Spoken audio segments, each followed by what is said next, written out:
When fake HOA enforcers tried to intimidate a veteran on his own ranch, they expected fear and compliance. Instead, they walked straight into a masterclass in military protocol and left in handcuffs. The sound of tires crunching on gravel cut through the stillness of a Texas evening. Roland Jeffries looked up from the porch where he was oiling a set of garden shears. At first, he thought it was a neighbor dropping by unannounced, but the headlights slicing across his ranch driveway weren't familiar, and the vehicle that appeared was a dark SUV with tinted windows. Two men stepped out, dressed in tactical vests that glistened under the security lights. Their boots hit the ground with a heavy thud, and almost instantly, Roland's instincts sharpened. Something didn't sit right. The taller man adjusted his vest and flashed what looked like a badge. "Mr. Jeffries?" he called out. "We're here on behalf of the Homeowners Association. We've been instructed to secure any firearms on the property for safety review."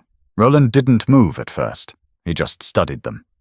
The shorter one clutched a folder tucked under his arm, pretending it was some kind of official paperwork. Roland's eyes flicked from the phony badge to the SUV, to the boots, to the way the man held himself. Every detail spoke louder than the words coming out of their mouths. "HOA, huh?" Roland finally said, his voice low but steady. "Strange. I didn't think this land fell under an association." The shorter one smirked. "Regulations have changed. We'll need to collect your weapons tonight. We've got the warrant right here." He tapped the folder like it was a magic key. Roland set the garden shears down on the step beside him. He wasn't rattled. He wasn't about to be. At 44, after 2 tours in Afghanistan as a logistics sergeant, he'd seen men bluff and posture under far worse conditions. But this? 2 strangers in gear that looked like it was ordered off the internet? This was sloppy. Still, his pulse ticked faster. Not from fear, but from calculation. He leaned back against the porch post, arms folded. "If you've got a warrant, let me take a look."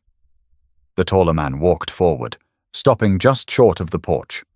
He pulled out a single sheet of paper that looked like it had been run through a home printer. Roland scanned the page quickly. The font was off, the signature was pixelated, and the seal was nothing more than a blurry logo. Roland's jaw shifted slightly. He'd seen counterfeit paperwork before, back when smugglers overseas tried to disguise themselves as aid workers. This was the same kind of sloppiness. "You boys new at this?" Roland asked, his voice carrying a hint of amusement. The shorter one stiffened. "Just hand over the guns, Mr. Jeffries." "No need to make this harder than it has to be." Roland let the silence stretch. The crickets in the distance seemed louder now, filling the gaps between words. He finally stood, not quickly, not in a way that would spook them, but steady, deliberate. He was taller than both of them, broad-shouldered, and the kind of man who carried authority without having to announce it. "You come to my ranch after dark, with fake badges and fake paperwork," Roland said slowly. "You're lucky I don't treat you like intruders." The taller man shifted uncomfortably, glancing toward the SUV. The shorter one held his ground, but Roland could see the tension in his shoulders. That's when Roland made a choice. He didn't yell, he didn't storm forward. Instead, he reached for the remote, clipped to his belt, and pressed a button. Instantly, the floodlights mounted on his property lit up the entire front yard like it was noon. Every shadow was erased. The 2 imposters squinted, raising their hands to block the glare. "Let me be clear," Roland said, his voice cutting through the brightness. "I don't take kindly to strangers on my property, and I don't scare easy." The taller man muttered something under his breath. The shorter one tried to recover, holding the fake warrant higher as if the paper would suddenly turn real under the light. But Roland wasn't fooled. Inside, his military training was already clicking into place. Assess the threat, control the ground, gather evidence, communicate clearly. He knew what needed to be done, and he wasn't about to let these 2 clowns dictate the terms. He stepped back toward the door and angled his body so the small security camera above the frame had a clear view of the men. Then he raised his voice just enough. "You're on camera. Everything you're saying and doing is recorded. So if you're thinking of making this a bad night, think twice." The taller one exhaled sharply. The shorter one lowered the folder just a fraction. Neither of them had expected this kind of pushback. Most targets probably folded under pressure. But Roland Jeffries was not most targets. For a moment, the air hung heavy with silence, the kind of pause where anything could happen next. But this was only the beginning, and Roland was already shifting into a mode the imposters couldn't match. Roland Jeffries wasn't the kind of man people forgot after meeting once. At 6'1", with shoulders that still carried the discipline of his army years, he had a presence that filled a room without a single word spoken. But behind the stern exterior lived a man who craved the ordinary. Quiet evenings, the sound of cicadas in summer, the freedom to work the soil and call the land his own. He hadn't always lived in Palo Mesa. For most of his adult life, he had been on the move. Deployment after deployment, first to Kandahar, then to Helmand province, and later to smaller forward operating bases scattered across Afghanistan. He was a logistics sergeant, the kind of soldier who knew how to keep supply chains moving under fire, how to ration resources when convoys were cut off, and how to improvise when a plan went sideways. Jeffries, his old commanding officer once told him, "You don't panic, you adapt." Those words stuck with him long after he traded camouflage for denim. When he retired from the military, Roland tried city life for a while. He rented an apartment in Phoenix, worked a short contract job with a freight company, and thought maybe he'd grow used to traffic and crowded grocery stores. But the city didn't sit right with him. Too noisy, too many faces, too much surveillance that wasn't his own. After years of danger abroad, Roland wanted peace. Not the kind you snatch between assignments, but the kind that settles deep into your bones. That's when he came across the ranch in Palo Mesa. Nearly 10 acres, a modest single-story house, a detached barn, and a gravel driveway that wound like a ribbon off the county road. The price was fair, the land was solid, and most importantly, it was his. No chain of command, no landlords, just open space and the right to breathe. Neighbors respected him, even if they didn't know much about his past. He wasn't the loudest man at community gatherings, but when he spoke, people listened. The closest neighbor, Janine Colburn, a retired nurse who had spent her career in San Antonio before settling in Palo Mesa, often checked in on him. "You finally look at peace here, Roland," she said one afternoon while bringing over a jar of homemade peach preserves. "I try," he replied with a smile.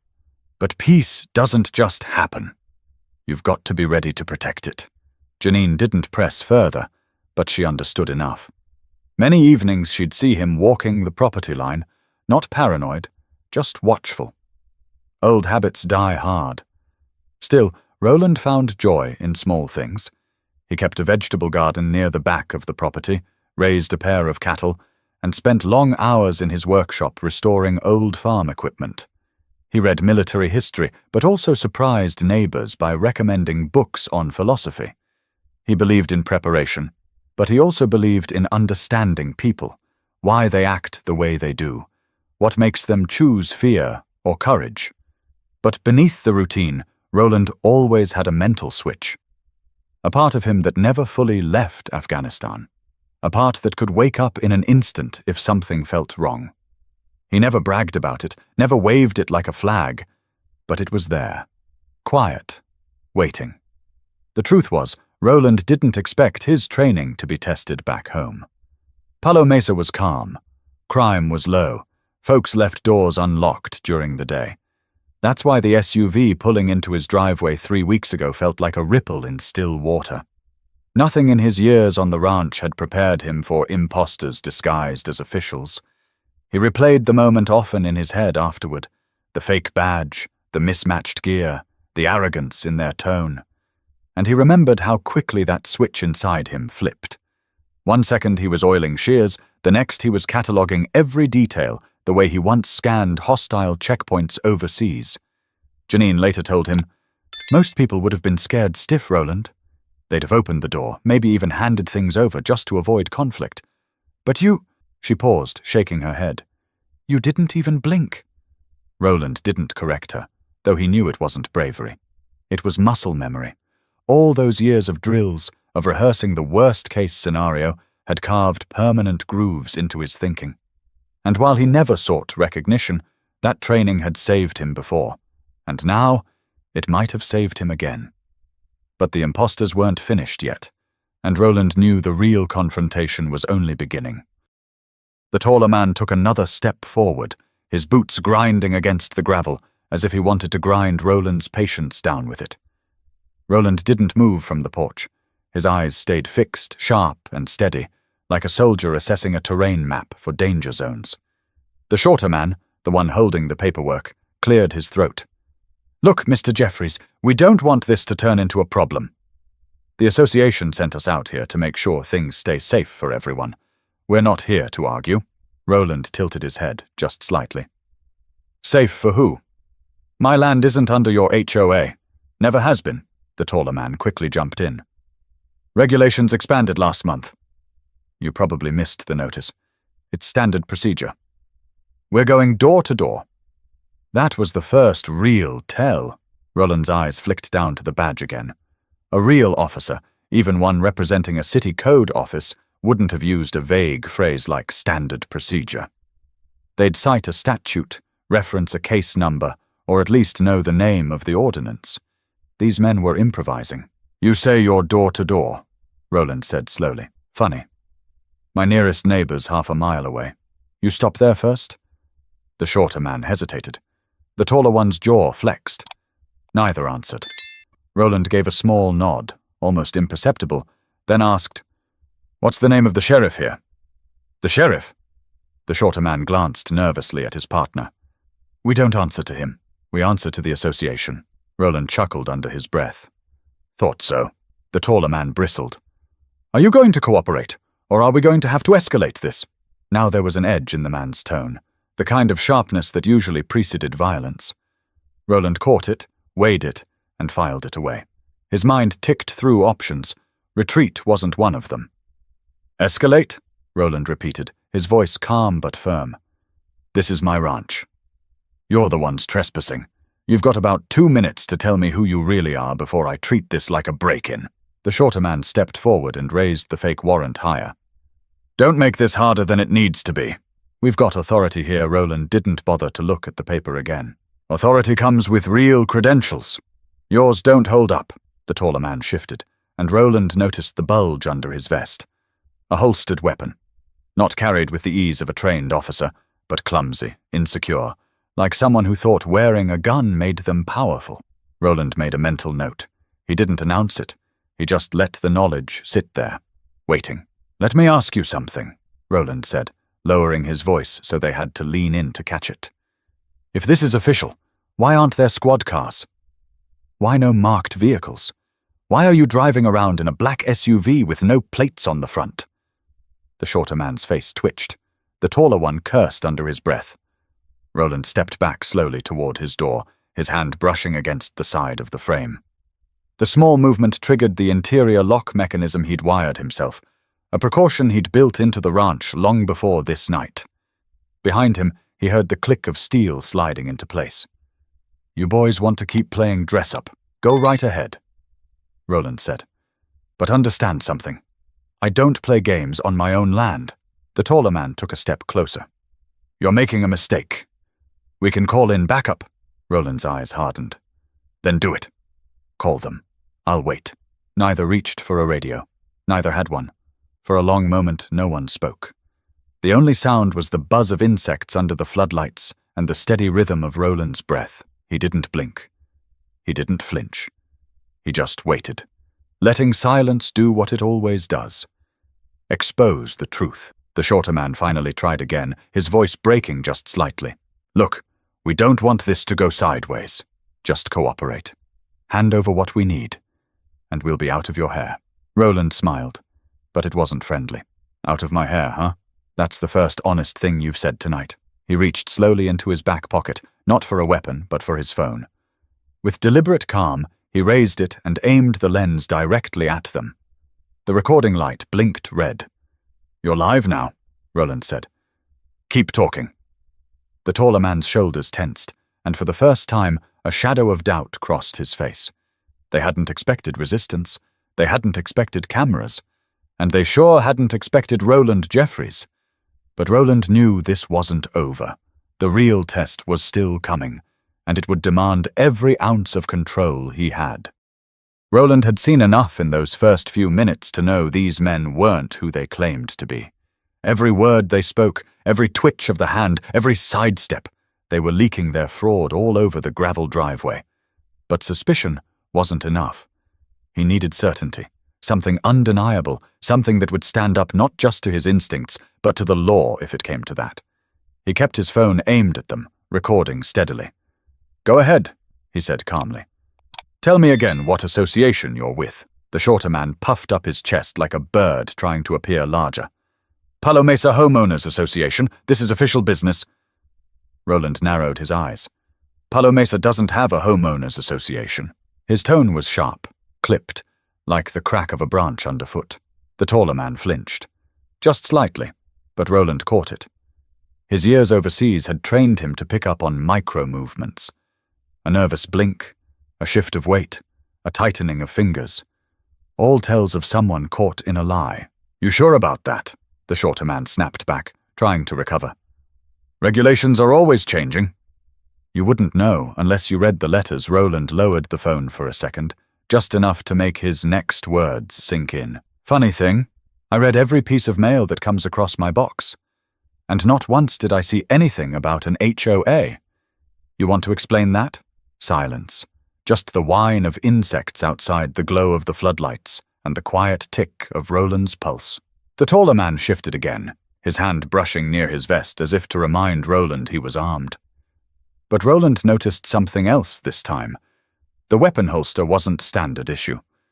It was cheap, the kind you bought online, not the kind supplied to law enforcement. The stitching was uneven, the material already fraying at the edges. He let his eyes drop down to the boots next. Different brands, different wear patterns. Real teams didn't show up mismatched like this. One pair had deep mud caked in the treads, the other looked almost new. No uniformity, no discipline, just two men who'd thrown gear together hoping it would intimidate. And then there was the warrant. Roland motioned with his chin toward the folder. "Let me see that again." The shorter man hesitated, then reluctantly held it out. Roland took the paper without flinching, holding it under the light. The words bled across the page with uneven spacing, like a bad cut-and-paste job.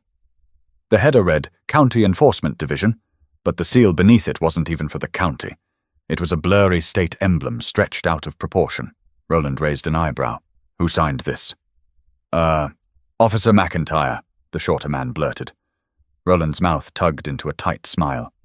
"There's no Officer McIntyre in Palo Mesa. Sheriff's Department doesn't even use that title." The taller man growled, "Stop playing smart, Jeffries. Just hand it over." Roland folded the paper carefully and slipped it into his back pocket. "No.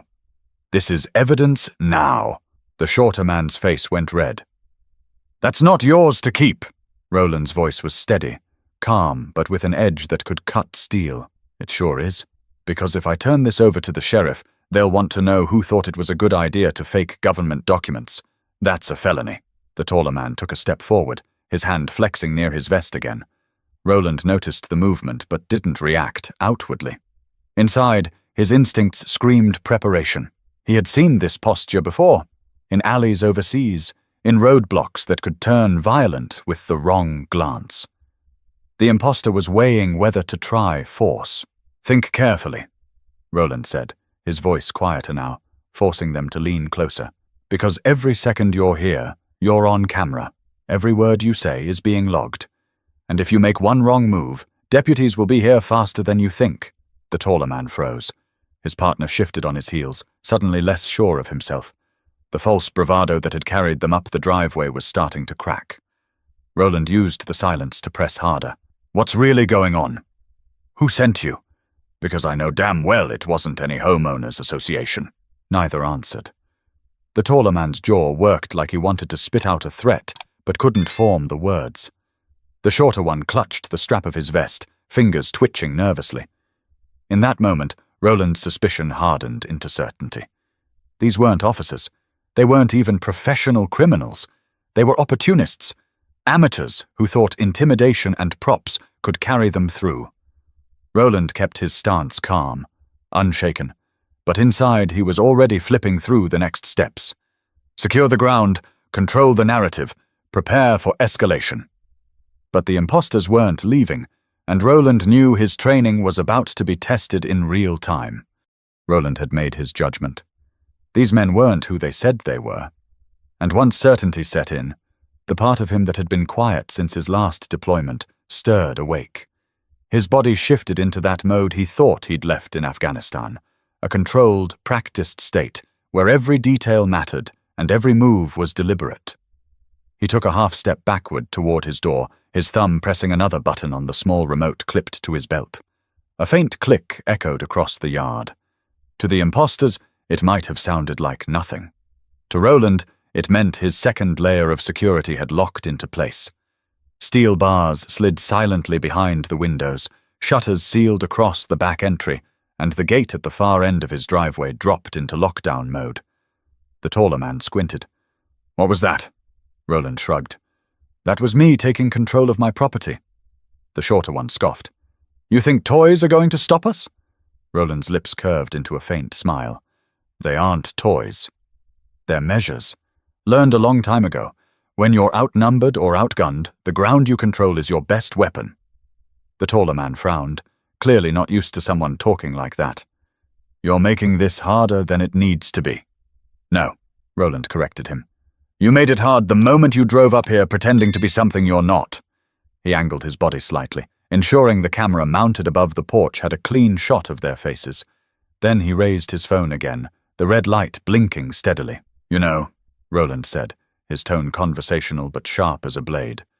"I used to run convoys down Highway 1 in Afghanistan. Every checkpoint looked different. Some legit, some traps. And you two?" He motioned toward them with his phone. "You're the trap, but you don't even play it well." The shorter man barked. "Shut up!" Roland didn't flinch. He leaned against the porch railing as if he had all the time in the world. "See? Real authority doesn't shout. It doesn't threaten. It doesn't hide behind fake paper and cheap gear. Real authority stands steady. You two, you're shaking." The taller man stiffened, his shoulders rising with frustration. His partner glanced nervously at the SUV, like he wanted to bolt but couldn't decide. Roland let silence stretch again, the way he used to when interrogating smugglers caught with falsified manifests. He knew silence was powerful. It forced the other side to fill the void, often with mistakes. Finally, the shorter man tried again, his voice cracking. We don't have time for this. Just hand over the guns." Jeffries Roland's voice was low now, almost casual. "Funny thing about time. I've got plenty. You don't." And with that, he pressed another button on his remote. The floodlights shifted, cutting harsh beams directly into their faces. The imposters raised their hands against the glare, stumbling slightly on the gravel. Behind them, another sensor tripped, and Roland's external cameras rotated, focusing in from multiple angles. Their SUV lit up with a spotlight he'd mounted near the barn. The taller man cursed again, this time louder, angrier. "You think you're scaring us?" Roland tilted his head. "Scaring you?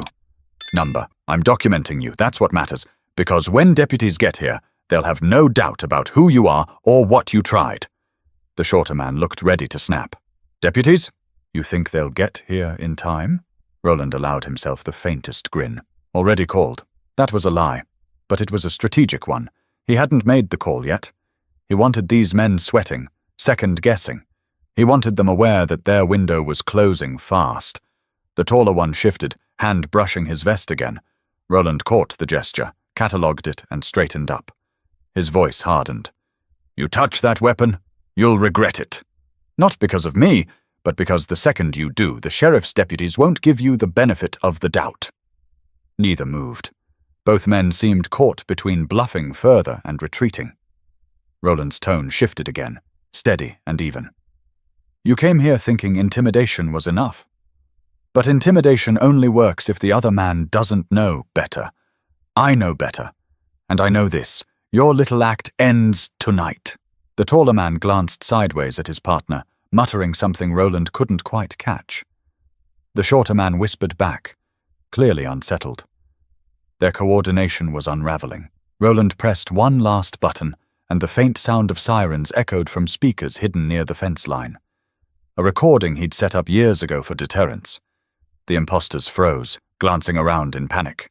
"You hear that?" Roland asked, his voice calm, almost mocking.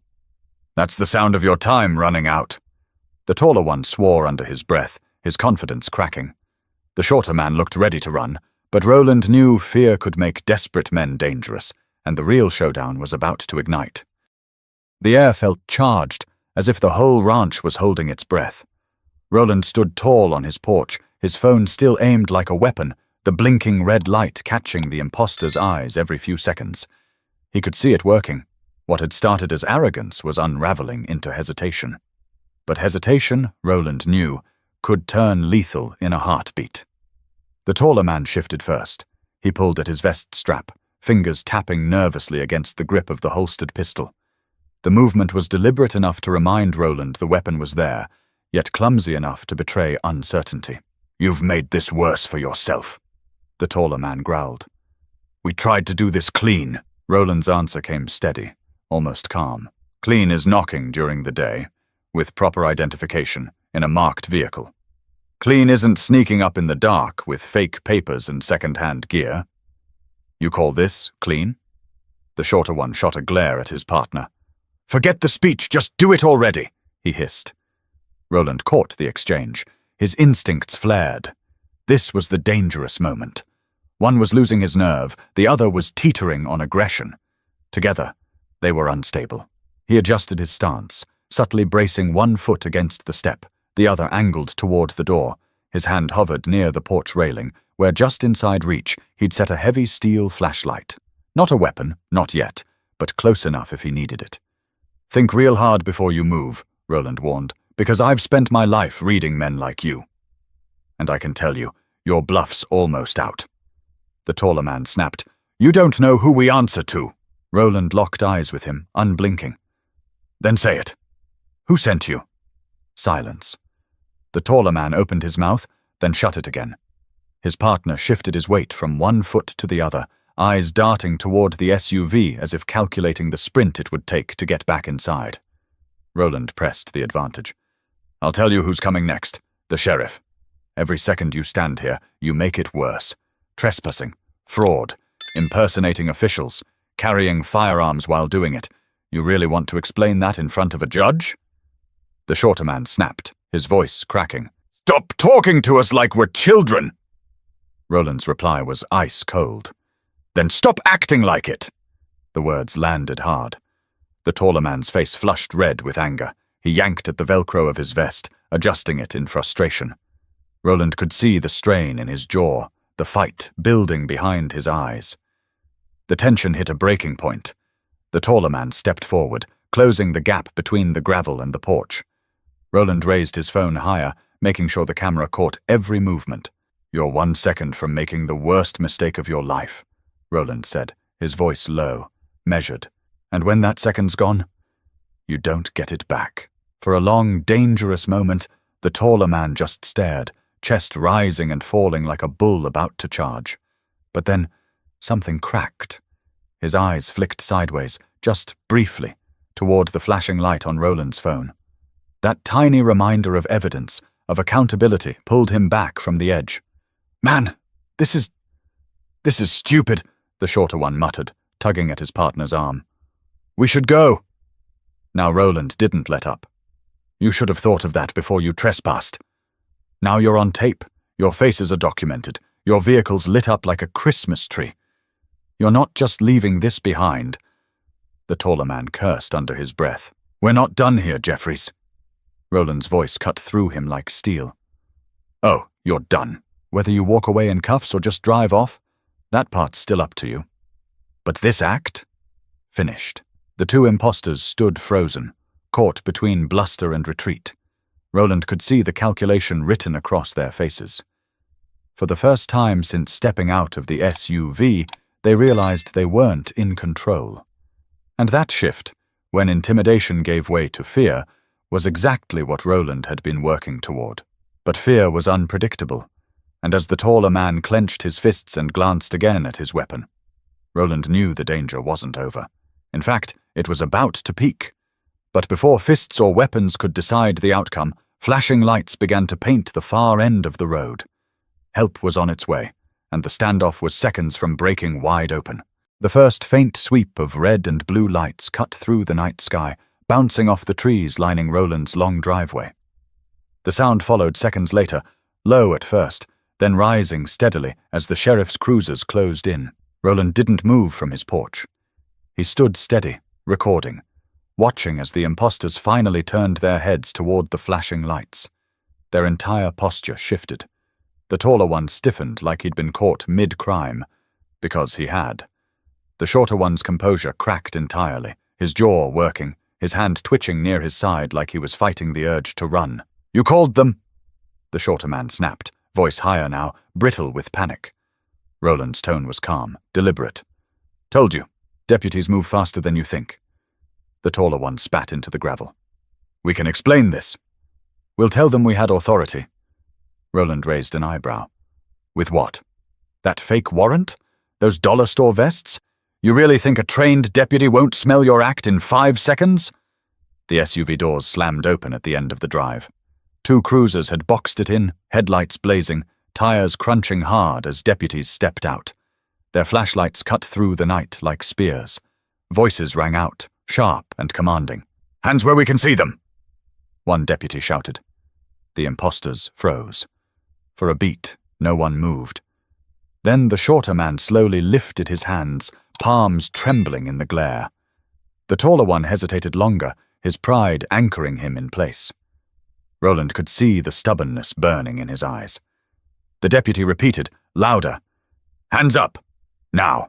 Finally, the taller man raised them, his face twisted in anger. "This is a mistake!" he shouted back. "We're here on official—" "Quiet!" the deputy barked. "Don't say another word!" Roland kept his camera steady, making sure the deputies could see him too. "I'm the property owner," he called out. "They're not who they say they are. Check their paperwork. Check their gear. It's all fake." A deputy broke off from the formation and approached the porch, flashlight sweeping briefly across Roland before lowering in recognition. "Mr. Jeffries?" "That's right," Roland replied. "Everything's recorded." They came in a black SUV, no plates in the front. Claimed to be HOA, tried to take my firearms. The deputy gave a curt nod, then turned back to his colleagues. "Secure the suspects." Within moments, deputies closed in. The imposters were ordered face down on the gravel. The taller one gritted his teeth, muttering curses as cuffs snapped around his wrists. The shorter one's entire body trembled, his words spilling out in incoherent protests. "We didn't mean... We were just... This is a misunderstanding." Roland's jaw set firm as he listened. Misunderstanding? Number. This had been calculated, even if poorly executed. One deputy retrieved the fake warrant from Roland's pocket, holding it up under a flashlight. His eyebrows shot up. "This isn't even close to real." He shook his head in disbelief. "You really thought this would pass?" The taller man barked back. "We had orders." "From who?" The deputy shot back. The man clamped his mouth shut.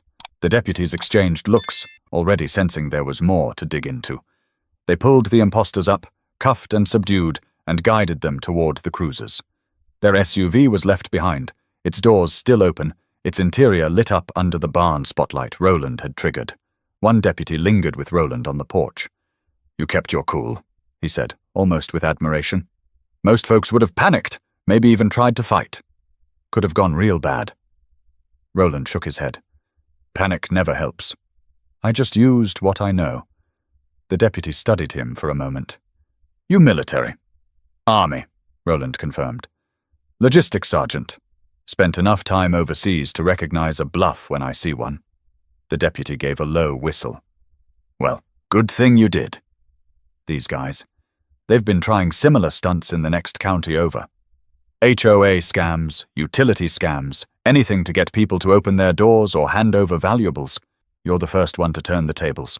Roland folded his arms, looking toward the cruisers where the imposters sat, heads lowered, caught at last.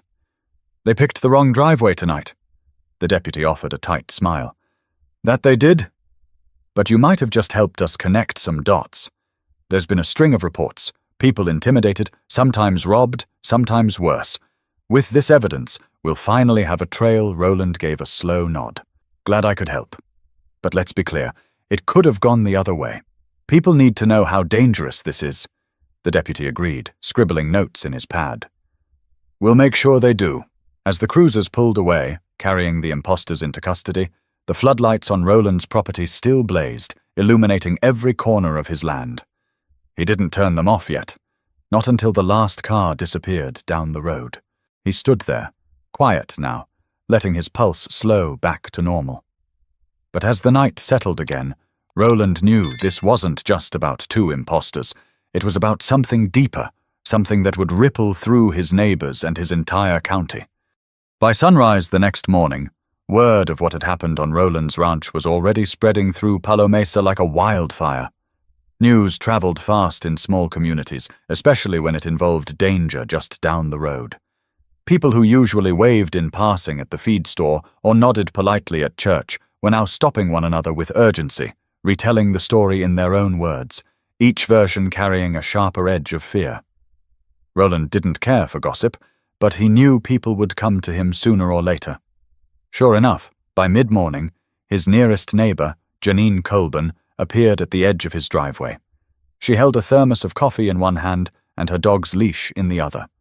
The dog tugged forward, eager, but Janine's face was pinched with worry.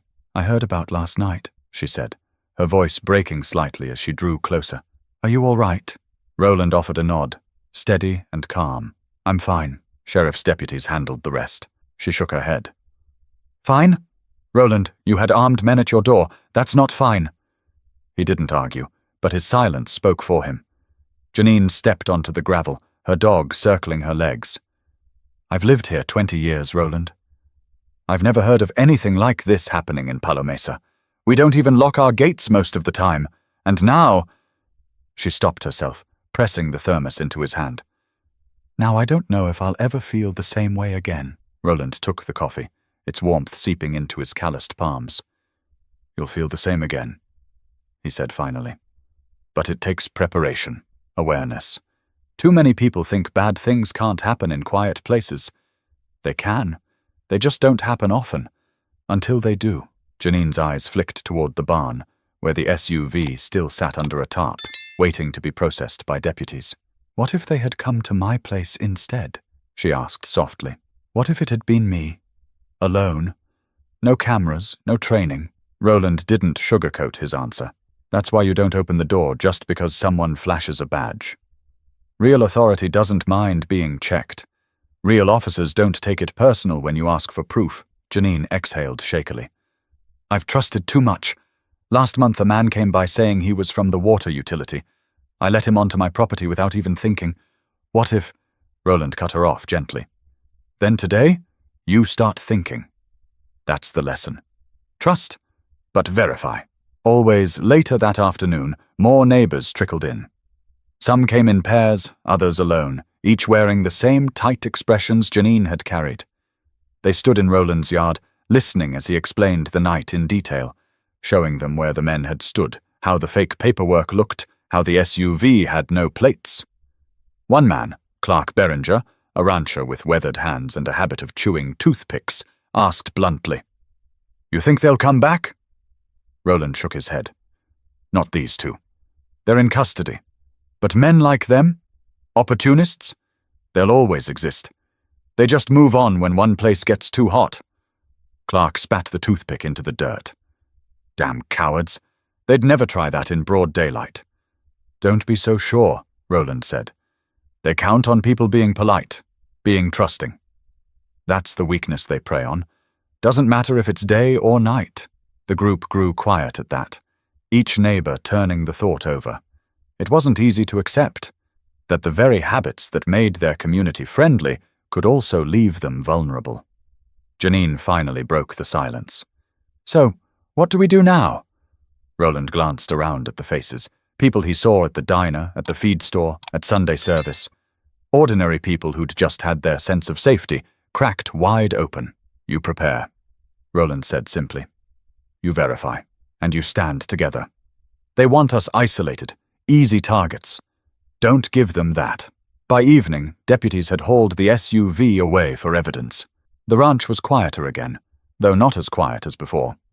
For the first time, Roland noticed how his neighbors lingered longer, glancing toward the end of the driveway, as if shadows could hold more imposters waiting to arrive. That night, Janine called him on the landline, her voice steadier but still tinged with fear. "I just wanted to say thank you, Roland." For not letting them win, Roland leaned back in his chair, staring out the window into the dark. "I didn't do it for thanks. I did it because survival's not about luck. It's about being ready." Janine was silent for a long moment. Then she said softly, "I guess we all have to start being ready now." When he hung up, Roland sat alone with the thought. The peace he had worked so hard to carve out of this land would never feel the same again. But maybe that was the point. Peace was never meant to be passive. It had to be guarded, or it was gone. But Roland also knew the sheriff's words weren't just talk. This wasn't an isolated incident. Something bigger was moving across Texas, and the ranch standoff was just one piece of it. 2 days later, Roland sat across from Sheriff Douglas Hart in a cramped office inside the Palo Mesa substation. The room smelled faintly of coffee and printer ink, the walls lined with faded maps of the county, and a bulletin board cluttered with notes. A deputy set a thin case file on the desk and left them alone. Sheriff Hart leaned back in his chair, his expression worn from too many long nights. "I'll give it to you straight, Jeffries," he said. "What happened on your ranch isn't a one-off. We've been tracking similar incidents all over central Texas." Roland folded his arms, listening closely. Hart flipped open the folder. Inside were reports, neighbors intimidated by fake code enforcers, families tricked by men posing as utility workers, even an elderly couple who had handed over cash after 2 strangers claimed to be from the county tax office. "See this one?" Hart tapped a page. "Johnson County, 3 weeks back. 2 men with fake sheriff badges tried to confiscate firearms from a retired school teacher. She panicked and let them inside, lost 3 rifles and a safe full of keepsakes. They never came back." Roland studied the page, jaw tightening. "Same playbook." "Exactly," Hart said. "It's spreading. Different counties, same tactics. They target rural areas, folks who don't expect scams this bold. You're the first one who didn't fold." Roland let that settle for a moment. His eyes drifted to another page, showing a grainy photo of 2 men in vests. Not the same pair from his ranch, but close enough in style. "They working in teams?" Hart nodded. "Always pairs. Sometimes trios. They move fast, hit a handful of homes, then vanish. By the time we piece it together, they're 2 counties over." "Organized?" Roland asked. "That's what we're trying to figure out." Hart sighed and rubbed the bridge of his nose. "We've picked up a few low-level guys. None of them give us names, just say they were told to dress the part. Get in, get out. Whoever's behind it knows how to keep layers between themselves and the front line." Roland leaned forward, voice low. "So the men at my ranch, they're pawns." Hart met his eyes. "Exactly. And pawns are easy to sacrifice." The weight of the sheriff's words settled heavy. Roland thought back to the taller man's stubbornness, the way he nearly drew on him. Pawns desperate to prove themselves were dangerous. They had nothing to lose. "What happens to them now?" Roland asked. "Charges. Impersonating officials, attempted theft, trespassing, the works," Hart replied. "But don't fool yourself. Once they make bail, someone else will be there to scoop them up and send them right back out. These operations don't stop because 2 men are in cuffs." Roland sat back, his mind running through layers of military strategy. You don't just fight pawns, you cut off the supply lines, you make the cost of the operation outweigh the reward. You need community awareness, Roland said finally. Meetings, alerts, training on how to verify credentials. Make it harder for these guys to get through the front door. Hart studied him for a moment. That military in you never quit, did it? Roland gave a faint shrug. Preparation isn't something you retire from. You either stay sharp, or you pay for it later. The sheriff nodded slowly. You might be onto something. If folks saw what you did, how you kept control without pulling a trigger, it could save lives. I'm not interested in the spotlight. Roland said. "But if it helps the neighbors, I'll talk." Later that week, the sheriff's office hosted a town meeting inside the community hall. Rows of folding chairs filled with ranchers, retirees, young families, and shop owners. Roland sat in the front, arms folded, listening as Hart explained the string of imposter cases, warning residents to demand proper identification and never be afraid to call the station to verify.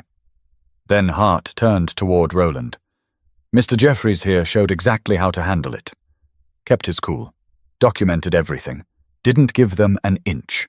The crowd turned their eyes on him, and Roland shifted uncomfortably. He hadn't wanted attention, but now every neighbor leaned forward, waiting.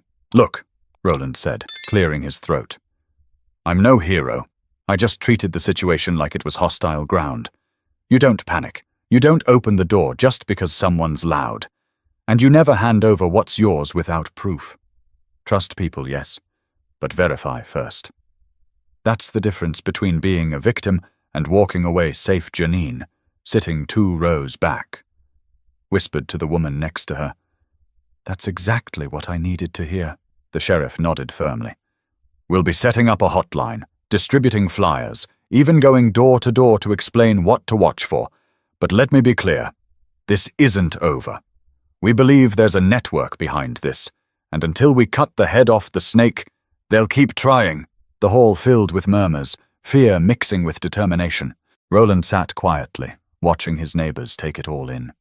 He could see it on their faces, the realization that the peace they had taken for granted was more fragile than they ever knew. But as Roland left the hall that night, he understood something himself. Peace wasn't gone. It just needed guarding, and the responsibility to guard it now rested on every single person in that room. The night after the town meeting, Roland sat alone on his porch, the same porch where it had all started. The crickets sang their usual song, the stars stretched wide across the Texas sky, and the land around him felt calm again, but not the same kind of calm as before. This calm carried weight. It carried the memory of 2 men in fake vests, the sound of boots on gravel, the gleam of headlights where they didn't belong. He sipped black coffee from a chipped mug, watching the floodlights he'd left on cast their glow across the yard. The ranch looked secure, protected, but he knew better now. Security wasn't about lights or locks. It was about mindset, about refusing to hand over your peace of mind to anyone who came knocking with a badge that didn't hold up. Janine called again that evening, her voice steadier than before. "I just wanted to say, you gave people something to think about, Roland. You made us realize we can't be so trusting anymore. We've all gotten too comfortable." Roland nodded, even though she couldn't see it. "Comfort's fine, Janine. But comfort without caution? That's when people get hurt." She was quiet for a moment, then said softly, "You changed how I see things. Thank you for that." After hanging up, Roland leaned back in his chair, letting the words settle. He hadn't set out to change anyone's perspective. He had only done what he always did: assess, prepare, act. But now his actions had rippled outward. Neighbors who once waved casually at the end of their driveways were now checking twice before opening the door. Retirees who once believed scams only happened in big cities were now asking for credentials and calling the sheriff before letting anyone in. The imposters hadn't just tested Roland, they'd tested Palo Mesa, and though the community was rattled, it was stronger now than before. Roland thought about the younger families who had sat in the community hall, holding their children close as the sheriff explained the danger.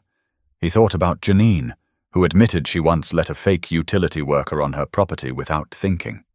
He thought about Clark Beringer, who'd spat his toothpick into the dirt, muttering that cowards always prey on trust. Trust. That was the word that echoed in Roland's mind. Trust was necessary. No community could survive without it. But blind trust was a weakness, one that predators recognized and exploited. The lesson was simple, but hard to swallow. Peace doesn't last if you don't guard it. He let out a long breath. The army had taught him that survival wasn't about being the toughest man in the room. It was about awareness, discipline, and refusing to hand control over to someone else. That was true in a convoy on Highway 1 in Afghanistan, and it was true on a ranch in Texas. The night deepened. Roland stood and walked the edge of his property, his boots pressing into the gravel with each steady step. He checked the barn, the gate, the fence line. Old habits, maybe, but not useless ones. As he walked, he thought of the impostors sitting in county lockup, waiting for their next move. They weren't the end of it. More would come. Maybe different faces, maybe different tactics. That didn't matter. What mattered was being ready. At the far edge of the driveway, Roland stopped and looked back at the house glowing under the floodlights. A house he had worked for, a house he had defended. And he thought of every person in town who now understood that peace wasn't free. It demanded vigilance.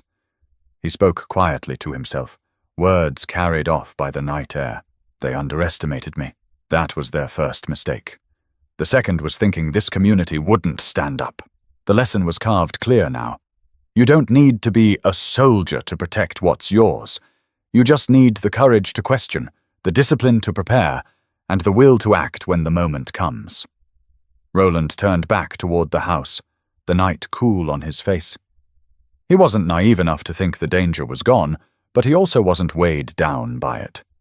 Instead, he carried something steadier, a reminder that even in chaos, control belongs to those who refuse to give it up. And that's the truth worth holding on to.